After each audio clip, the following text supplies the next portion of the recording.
Iya. Fokus ada 3 hal ya Pak ya. Iya, betul. Yang pertama, menerapkan pembelajaran berdiferensiasi. Ya. Kemudian penerapan keterampilan sosial emosional. Dan yang ketiga, peserta didik itu belajar dengan aktif ya Pak ya. Dan menyenangkan.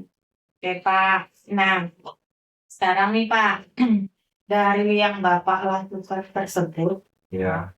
eh, ada tidak Pak masalah yang terjadi? Iya, terima kasih. Mhm. Dari beberapa area pengembangan yang akan saya fokuskan itu, Mhm. pertama pembelajaran berdiferensiasinya, Bu ya. Iya. Itu saya mencoba menerapkan pada aspek diferensiasi proses dan Mhm. diferensiasi produk. Dalam diferensiasi prosesnya ya Bu ya, Mhm. saya mencoba itu namanya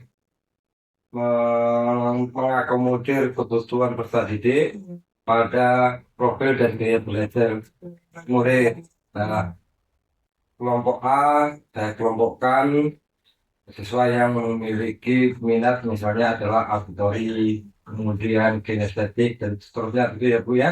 Nah, dari pemisahan itu ternyata setelah saya observasi itu tidak terjadi perbedaan yang menonjol, relatif cenderung agak sama ya. Nah, itu contohnya ya. Oke, itu untuk yang pembelajaran berdiferensiasi ya Pak Ya. ya. Nah, sebelum nih Pak saya lanjutkan yang Bapak jelaskan tentang proses dari berdiferensiasi itu Pak ya. Ya. Eh, boleh tahu nih Pak, apa menurut Bapak pembelajaran berdiferensiasi itu Pak? Ya, pembelajaran berdiferensiasi itu kalau menurut saya adalah pembelajaran yang mengakomodir kebutuhan belajar peserta didik. Itu Bu, peserta didik itu baik itu dari aspek misalnya adalah minat belajarnya, Mhm. kemudian kesiapan belajarnya, profil dan gaya belajar peserta didik itu Bu. Ya. Berarti itu pembelajaran berdiferensiasi Iya. ya Pak ya. Jadi tadi Bapak langsung katakan juga di proses ya Iya, Pak ya. betul. Bapak pengen di proses itu mengakomodir gaya belajar peserta Ya. didik gitu ya Iya, Pak ya. betul. Dengan misalnya ada yang mereka itu gaya belajarnya auditory ya, kemudian kinestetik, kemudian visual ya Pak ya. Campuran juga. Campuran. Ini campuran nih Pak. Iya. Maksudnya itu gimana tuh ya? Campuran itu berarti dari sisa-sisa kelompok yang misalnya memiliki gaya belajar auditori, kinestetik, kemudian visual itu, nah gabungan ini di kelompoknya sendiri gitu, gabungan. Gitu. Dia ada yang suka auditory, Iya, ada yang video atau ada yang estetik iya, ya. digabung. Nah, kemudian Pak, dari gaya belajar anak-anak itu, uh, siswa atau peserta didik itu memahami tidak Pak, gaya belajar mereka. Atau misalnya Bapak jelaskan gitu loh. Iya. Gitu, kayak auditor ini seperti apa gitu kan. Pada pengamatan saya itu sebenarnya kan misalnya anak yang auditori ya, itu lebih banyak mendengar ya. Itu anak dalam mempelajari atau mendapatkan pemahaman itu melalui dengan mendengarkan. Kemudian misalnya audiovisual itu berarti dengan melihat tayangan video dan sebagainya gitu Bu ya. Ini itu contohnya Bu ya. Nah, dari beberapa kelompok belajar diskusi ini, nah ternyata tidak ada pengaruh secara spesifik dari gaya belajar dia terhadap hasil belajar dia. Apakah dia masih kurang fokus atau memang pengamatan saya yang belum memahami secara komprehensif. Nah, begitu progres dari gaya belajar kepada Hasil belajar itu ya. Ya. Berarti tidak jauh berbeda gitu ya. Ya. Jadi Bapak melihat di sini gaya belajar dengan hasil belajarnya itu tidak ada perbedaan yang jauh. Ya, tidak ada perbedaan yang signifikan. kurang lebih gitu kurang aja. lebih ya. Kemudian nih Pak, dari hasil pembelajaran Bapak lakukan, apa yang Bapak harapkan dari pembelajaran itu, misalnya pembelajaran yang ideal itu seperti apa? Ya, saya mengharapkan dalam proses pembelajaran saya itu peserta didik Mhm. pertama fokus mengikuti proses pembelajaran karena kami atau saya menggunakan metode pembelajaran diskusi ya. Ya. Jadi peserta didik itu fokus menyiapkan dirinya mengikuti kegiatan diskusi kelompok, kemudian peserta didik kesemuanya itu mengambil peran masing-masing ya Bu, ya, di diskusi kelompok, kemudian masing-masing saling ini yang hubungannya dengan case itu ya, itu saling bekerja sama, kemudian saling berempati, kemudian ya sama saling menghargai Bu ya, perbedaan pendapat ya, dan itu saling menghargai, tidak ada satu lebih dominasi dengan yang lainnya begitu. Itu kondisi yang Kondisi harapkan ya. ya. Pak. Dari itu semua. Ya, Dan tidak kendala yang Bapak hadapi dalam proses pembelajaran. ya, kendala yang saya hadapi ini ada ditemukan beberapa siswa itu tidak fokus dalam belajarnya. Mhm. Nampaknya ada kecenderungan anak ini kesiapan belajarnya. Siap. Karena itu memang belum siap penguasaan materinya Bu ya. Iya. Belajar kurang, kemudian dan juga saya lihat siswa itu malah dikumpul dengan kawannya. Nah, jadi tidak fokus pada peran tugas yang harus dia kerjakan. Nah, dari pengalaman Bapak tuh, tuh ada yang tidak fokus contohnya Ya. gurau gitu ya Pak ya. Ada yang Bapak lakukan gitu. Ya, saya tetap mengusahakan di tempat itu mengingatkan anak yang guru untuk lebih fokus, Iya. serius, kemudian menyelesaikan tugasnya, mengambil peran dalam diskusi gitu Bu. Itu untuk anak yang misalnya dalam berguru. Nah, kemudian untuk anak yang kesiapan belajarnya masih kurang, maka saya arahkan untuk memperbanyak mendengarkan penjelasan dari kawannya, kemudian membaca literasi ya Bu ya, buku juga, terus data dan informasi di Google juga bisa. Setelah itu lebih banyak dia meningkatkan referensinya Bu dalam baca. Berarti tadi kalau yang bergurau Bapak ingatkan ya bahwa misalnya aja kesiapannya dia harus lebih mempersiapkan diri. Ya, betul Bu. Nah, di sini siapa yang bantu Bapak agar pembelajaran ini bisa?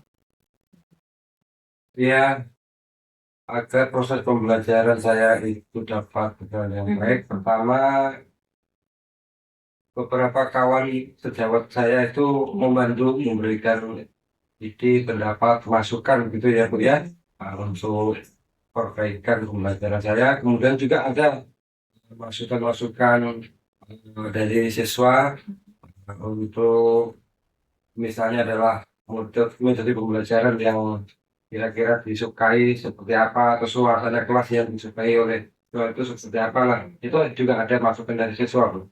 Tapi yang membantu itu Ya, teman teman sejawat, rekan guru, dan termasuk juga siswa juga. ya. Betul.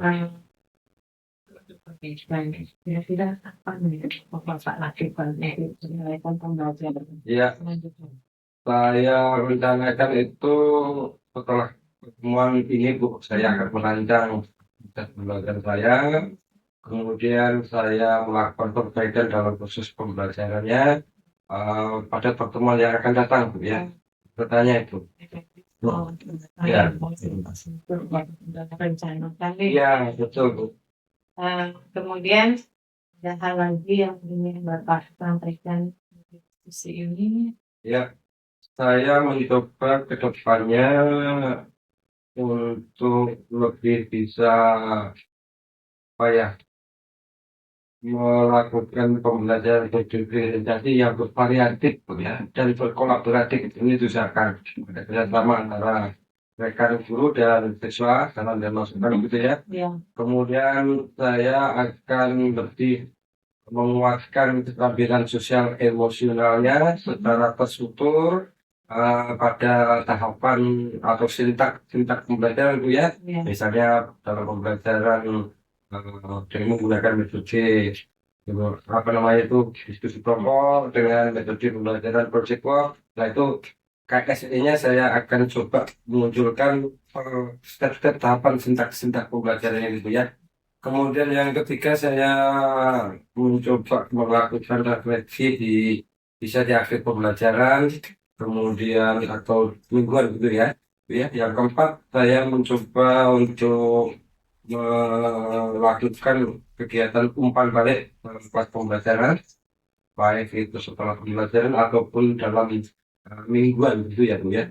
Itu rencananya itu pembelajaran depannya gitu ya. Rencana nih Pak. Ya, Ya. betul. Kemudian Pak, dari rencana Bapak itu, pastinya Bapak punya harapan. Ya. Apa harapan Bapak untuk pembelajaran selanjutnya dari Ya, harapan saya untuk pembelajaran selanjutnya siswa semakin semangat ya mengikuti pembelajaran, kemudian antusias. Kemudian harapan saya dalam kelas pembelajarannya itu yang memunculkan suasana yang aman, nyaman dan menyenangkan ya Bu ya, agar siswa betah dalam kelas pembelajarannya. Ya. Kemudian saya mencoba membuat variasi ya Bu ya, baik itu kemudian keterampilan sosial emosional, kemudian juga dalam metode pembelajarannya Bu. Oke, harapan Bapak tuh Bapak ingin menciptakan suasana pembelajaran itu yang menyenangkan. Ya, menyenangkan Bu. Ya. Siswa pembelajaran diferensiasi dan itu diterapkan Bapak ya. Itu harapan Bapak. Kemudian Pak, dari diskusi kita ini bisa dapat kesimpulan ini. Ya, dari diskusi ini kesimpulan saya yang bisa diambil berarti saya harus merancang sebuah kegiatan pembelajaran yang berpihak pada murid ya Bu ya, dengan mengakomodir atau memenuhi kebutuhan belajar siswa, baik itu adalah kesiapan belajarnya, kemudian minat belajarnya, kemudian profil dan gaya belajarnya. Dari kebutuhan belajar siswa ini kemudian akan saya sesuaikan penggunaan metode pembelajarannya ya, yang lebih tepat, efektif dan berdampak pada murid ya. Tak lupa juga dengan pembelajaran berdiferensiasi tadi Bu ya, dan penguatan keterampilan sosial emosional agar pengalaman belajar ini baik pengetahuan maupun keterampilan ini membekas pada siswa. Nah, tidak habis belajar sudah lupa atau esok lusa tak tahu atau tak bisa begitu. Baik ya Pak ya, kesimpulan Bapak ini sangat baik ya Pak ya. Berharap untuk kedepannya itu terutama Bapak akan mengangkat PPP lah ya Pak, PPP yang berpihak kepada kebutuhan murid ya. Nah, dengan kesiapan murid, minat, profil dan daya belajar ya. Kemudian metode pembelajaran Bapak juga berusaha untuk berdampak kepada murid ya. Pembelajaran diferensiasi, kemudian penerapan KSE. Yang terakhir itu pembelajaran itu harus mempunyai pengalaman dan bermakna. Jadi mereka akan belajar itu membekas ya. Oke, kita udah sampai kesimpulan ini Pak. Oke. Ada lagi mau disampaikan? Cukup ya, cukup. Pak, saya senang sekali hari ini kita berdiskusi ya Pak ya. Sama-sama. Semoga diskusi kita ini bermanfaat. Amin. Saya pribadi sih sangat bermanfaat ya Pak. Kita bisa sharing, menyampaikan apa yang perlu kita diskusikan untuk pembelajaran. Terima kasih ya Pak Sanco atas waktunya. Silakan setelah ini melanjutkan aktivitas. Terima kasih sekali Ya, lagi. oke. Terima kasih Bu Maria. Oke. Ya pamit dulu. Mari. Mari, assalamualaikum.